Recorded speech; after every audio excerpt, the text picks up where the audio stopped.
जय हिंद साथियों, कैसे हो आप सभी साथी? तो ये वीडियो उन साथियों के लिए है जो मध्य प्रदेश पुलिस की तैयारी करना चाहते हैं और जो अगली वैकेंसी जो 2026 के लास्ट में आ रही है, उसको एग्ज़ाम क्रैक करना चाहते हैं।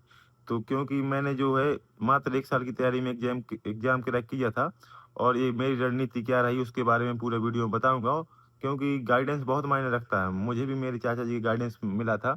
इसकी बदौलत ही मैंने मात्र साढ़े 18 साल की एज में फर्स्ट अटेम्प्ट में ही पेपर क्लियर कर लिया था। तो मेरी रणनीति क्या रही और कैसे मैं पढ़ाई करता था, किससे पढ़ाई करता था और कौन-सी बुक से पढ़ाई करता था, सभी वीडियो में बताऊँगा।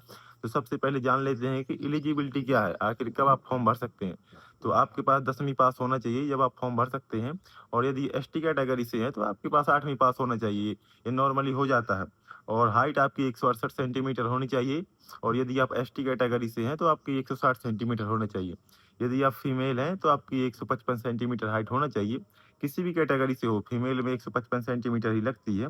और आपका ऐज का जो क्राइटेरिया रहता है, वो 18 से 33 साल होना चाहिए, इसके बीच में रहेगा। और कुछ कैटेगरी वाइज़ रिज़र्वेशन भी मिलता है 5 साल का, तो आप वो अलग से।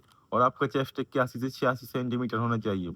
और यदि आप एसटी कैटेगरी से हैं, तो 76 से 81 होना चाहिए। मतलब एक्सपेंशन जो है 5 सेंटीमीटर के इसमें लगता है। तो ये सब चीज़ें हैं। अब बात कर लेते हैं कि जैसे कि इसका एग्ज़ाम लगभग दिसंबर में है। जो पहले इसका एग्ज़ाम जून में था, परंतु जो नया संशोधित ईएसबी का कैलेंडर आया है, उसमें एग्ज़ाम दिसंबर में है। तो आप ये मान के चलिए कि 2 महीने पहले आपका नोटिफ़िकेशन देखने को मिल जाएगा। अक्टूबर महीने में आपका नोटिफ़िकेशन देखने को 100% मिल जाएगा। तो आप अभी से तैयारी करेंगे, जब जाकर एग्ज़ाम क्रैक कर पाएँगे। तो सबसे पहले बेस्ट बुक जहाँ से मैंने पढ़ाई करी है, जो व्यापम की दृष्टि से बहुत अच्छी बुकें हैं। तो सबसे पहले मैथ रीज़निंग की तो आप विनर्स की बुक लिख सकते हैं। मतलब वो बहुत अच्छी किताब है व्यापम की दृष्टि से। ईएसबी का कोई भी एग्ज़ाम हो, तो उससे काफ़ी ज़्यादा आता है और उसी टाइप के क्वेश्चन आते हैं। तो मैंने जहाँ से पढ़ाई करी है, तो मैं आपको बता रहा हूँ। और साइंस के लिए आप लुसेंट ले सकते हैं। लुसेंट में आपको साइंस में मिल जाएगी और जीके भी मिल जाएगी। आप जितने भी साथी तैयारी करते हैं कॉम्पिटिटिव एग्ज़ाम की, सभी के पास आपको लुसेंट की बुक देखने को मिल जाएगी।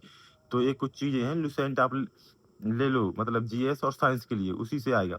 और एमपीजीके के लिए आप परीक्षा धाम एक बुक आती है। मतलब परीक्षा धाम में इतना टॉप लेवल लिखा है, पूरे मैप से आपको बताया गया है कि आखिर आप जब मैप से समझते हैं कोई चीज़ और जब चीज़ पढ़ते हैं, तो मैप से आपको ज़्यादा समझ में आता है। तो एमपी का इतिहास, भूगोल सब चीज़ें उसी में दी गई हैं।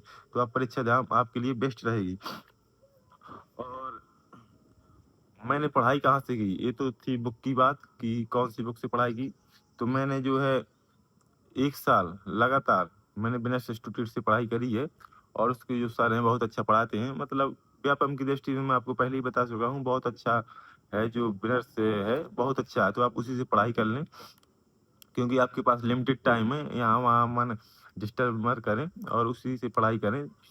जब आप एक जगह पढ़ाई करोगे तो आपका सिलेक्शन 100% होगा।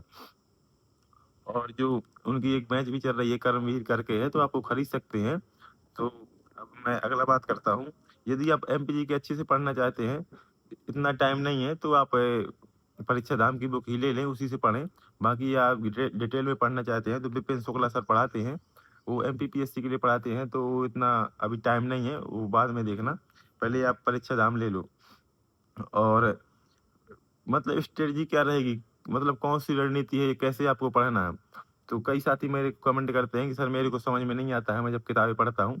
तो आप उससे पहले वीडियो देख लिया करो। आप चाहे यूट्यूब में वीडियो देख लो, आप जो कोर्स खरीदा उसका वीडियो देख लो, फिर बुक पढ़ो, तो आपको ज़्यादा बेहतर समझ में आएगा। जैसे मैंने आपको परीक्षा धाम बुक बताई एमपीजीके की, तो आप पहले यूट्यूब में क्लासेस देख लो उसके जो टॉपिक है, फिर पढ़ो बुक, तो आपको बेहतर समझ में आएगा।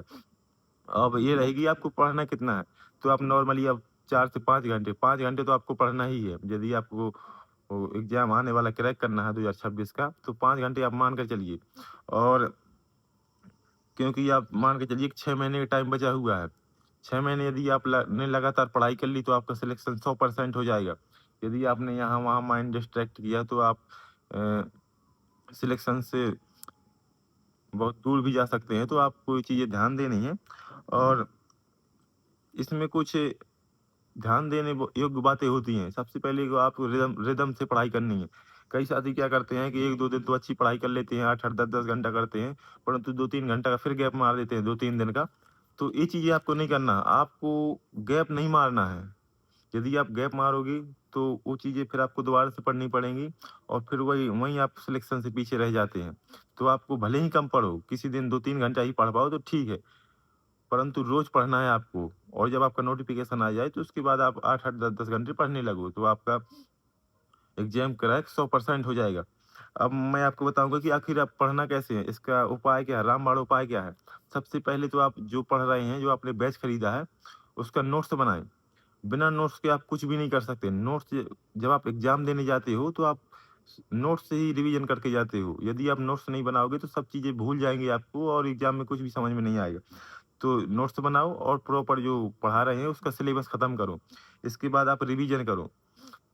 रिवीजन आपको लिए बहुत ज़रूरी है। यदि आप कोई नई चीज़ पढ़ते हैं तो तुरंत भूल जाती है, तो आप रिवीजन बहुत ज़रूरी है। रिवीजन के बाद आप प्रैक्टिस करो, प्रैक्टिस के बाद आप मॉक लगाओ। मॉक तो पेपर के पहले ही लगाए जाते हैं, तो जब तक आप सिलेबस खत्म करोगे, तो जब तक तो पेपर आ ही जाएँगे, तो आप ये रणनीति अपनाओ। क्योंकि भाई वैकेंसी बहुत लिमिटेड आती हैं और लाखों लोग फॉर्म भरते हैं, तो आपको उनसे कुछ अलग तो करना पड़ेगा। यदि आपको सिलेक्शन लेना है, यदि आपके माता-पिता का सपना पूरा करना है और अपना सपना वर्दी पहनने का पूरा करना है, तो भाई कुछ लोगों से अलग तो करना पड़ेगा।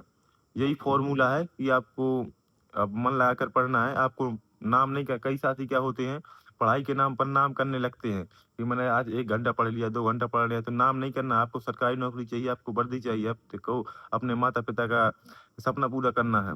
तो आपको बिल्कुल शिद्दत से पढ़ाई में लग जाना है क्योंकि भाई बहुत वैकेंसी अभी आ रही हैं, इसके बाद वैकेंसी नहीं देखने को मिलेगी और आपको भी जल्द वर्दी मिलने वाली है। तो मैं यही कहूँगा डोंट गिव अप, आप बढ़िया से मेहनत करते रहें और जो मैंने आपको इसमें बताया है वीडियो में, आप उसको अप्लाई करें तो 100% आपको सफलता मिलेगी और ऐसी इन्फॉर्मेटिव वीडियो देखने के लिए हमारे चैनल से जुड़े रहें।